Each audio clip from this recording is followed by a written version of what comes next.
Hello, Joe. Let's see the question. Briefly comment on the advantages of atomic standards of length and time over the conventional standards. Let's see the key concept of this question. The key concept of this question is that we know that the current definitions of length and mass standards, that means units, are based on atomic standards. जैसे कि आपको पता है wavelength, that means in terms of mostly definition किस में होती हैं, terms of wavelength. जैसे कि आपको पता है 1 मीटर क्या होता है आपका, कुछ नंबर ऑफ वेवलेंथ के इक्वल हो जाता है। तो वेवलेंथ की टर्म में हम क्या देते हैं, डेफिनेशंस देते हैं। वो पूछ रहा है इसके क्या एडवांटेजेस हैं कि हम किसको वेवलेंथ की टर्म में डेफिनेशंस देने से क्या प्रॉब्लम नहीं क्रिएट होती। देखिए, इफ लेंथ स्टैंडर्ड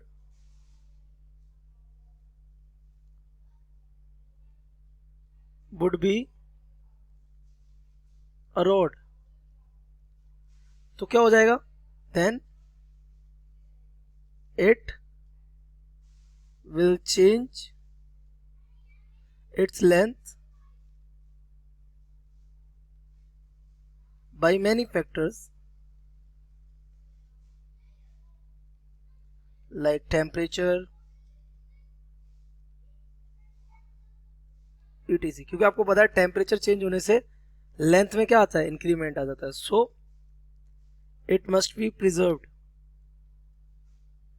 इसे क्या करके रखना पड़ेगा, प्रिजर्व समझते हैं, बचा के रखना पड़ेगा, which is not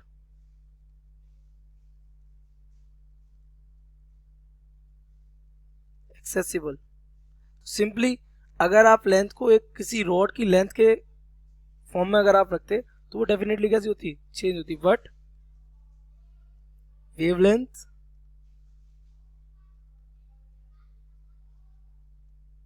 doesn't change for a particular condition। Wavelength कैसी रहती है, फिक्स रहती है।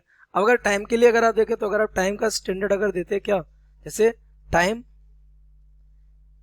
Standard has been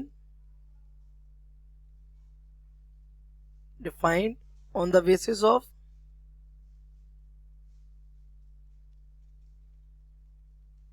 solar day, but solar day is not fixed। Solar day क्या होता रहता है, चेंज होता रहता है। अलग अलग ईयर में सोलर डे कैसा होगा, अलग अलग होगा। तो solar day is not fixed. हमने पेंडुलम से भी दिया था, टाइम को हमने किससे, पेंडुलम से भी बनाया था, लेकिन value of G is different from different places. तो टाइम अलग अलग प्लेसेस पे कैसा हो जाता है, अलग अलग। But in case of atomic characters they are doing same in all places, so they are reasonable to be standard for a unit। तो उनको किसी भी क्वांटिटी की यूनिट बनाने के लिए, स्टैंडर्ड बनने के लिए कोई प्रॉब्लम क्रिएट नहीं होनी चाहिए, क्योंकि वो एटॉमिक स्ट्रक्चर है। बाकी चीजें क्या हो जाती हैं, अफेक्टेड हो जाती हैं। I hope you have understood it well. Best of luck.